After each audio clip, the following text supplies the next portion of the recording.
many emerging jazz artists such as Dizzy Gillespie, who, believe it or not, I have met, Charlie Parker, Kenny Clarke, and Miles Davis, whom I haven't met. Artists, so Thelonious Monk, who was born on this day, October 10th, 1917.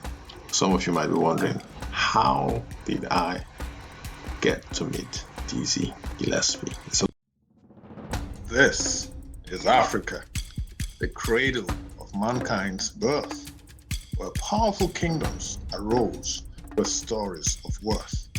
A youth-filled land, the youngest population, with diamonds and cocoa from its fertile foundation, exemplary leaders, their legacy told. Nkrumah, Mandela, their spirits bold. From Johnson Sirleaf's Liberia, where freedom lies, and her first female leader, so wise. Let courage and dreams unite as one for a brighter tomorrow where greatness is spawned. In this beautiful, colorful, and friendly domain, greatness awaits, where hopes shall not wane, where tales of triumph weave a tapestry. Welcome to Today in African History.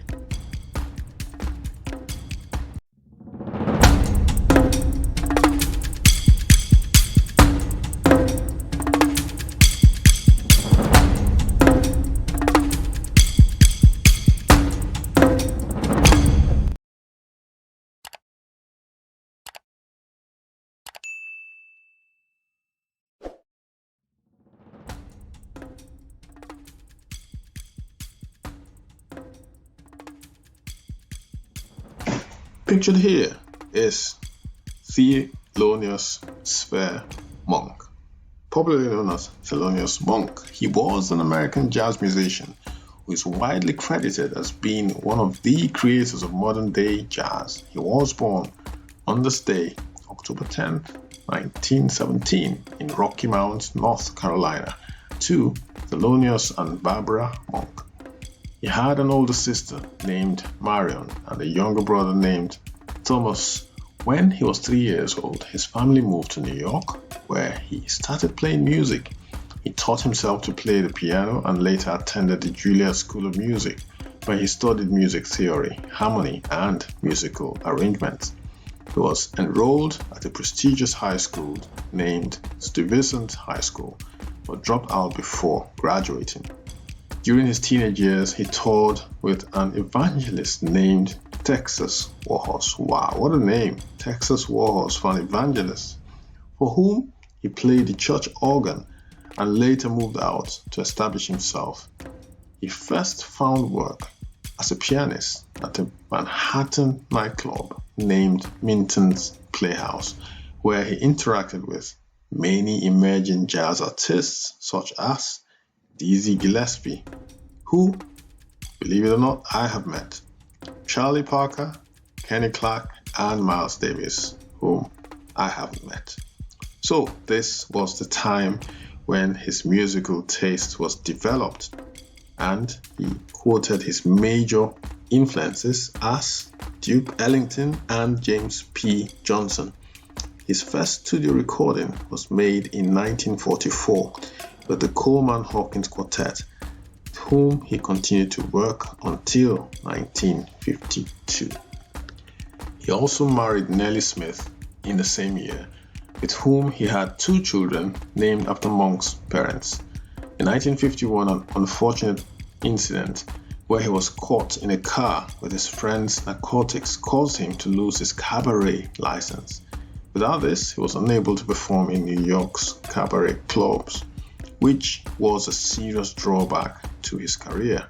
It was later restored in the 1950s, by which time he had established himself as an artist. So Thelonious Monk, who was born on this day, October 10th, 1917.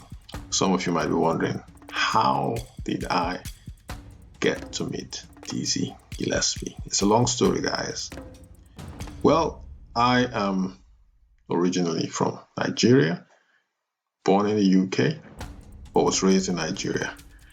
Now, I used to play instruments as a child: the trumpet, the trombone, the piano, the flute, the recorder, yeah, and one or two other musical instruments. So that was my gift, one of the gifts I've got, music and art. And we had the jazz festival in my city. I come from a city called Port Harcourt in Rivers State in Nigeria, which is the south-south geopolitical region, as it's called these days. So the year, I think, was 1986 or 1987. I was a young teenager.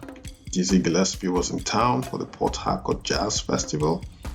And my secondary school band, which I was in charge of, which I led as a young teenager, I was a band leader. We were invited to play with Dizzy Gillespie, who came for the jazz festival. Of course, he was a lot older than we were. We didn't even realize we were playing in front of great musicians at the time. Dizzy Gillespie was one of the big names that we had then. Innocent 14-year-olds, 15-year-olds at the time. We're just like, oh, Dizzy Gillespie, well, no big deal. But now, I'm reading about him now, talking about him, the people he's interacted with.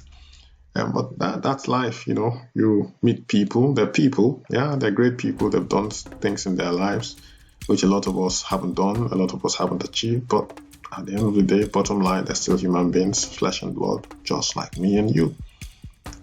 Again, like I've said in my previous videos, if there are people like this who have made a name for themselves, who have changed the world, there's nothing, almost nothing that you cannot achieve. If you work hard enough and you work smart enough and you surround yourself with the right people, there's hardly anything under the sun that you cannot achieve. You just have to work hard, work smart, and believe. Thanks for dropping by once again to our Today in African History channel for October 10th. If you do like what we're sharing here and you would like to support our channel, do like the video, share the video, subscribe to the channel, turn on your notification bell so that you are updated whenever we upload a new video. We're going to be dropping a new video tomorrow, October 11th, and we will be doing so until the 30th of June 2024. We greatly appreciate your support. Thanks for dropping by. See you tomorrow. Bye-bye.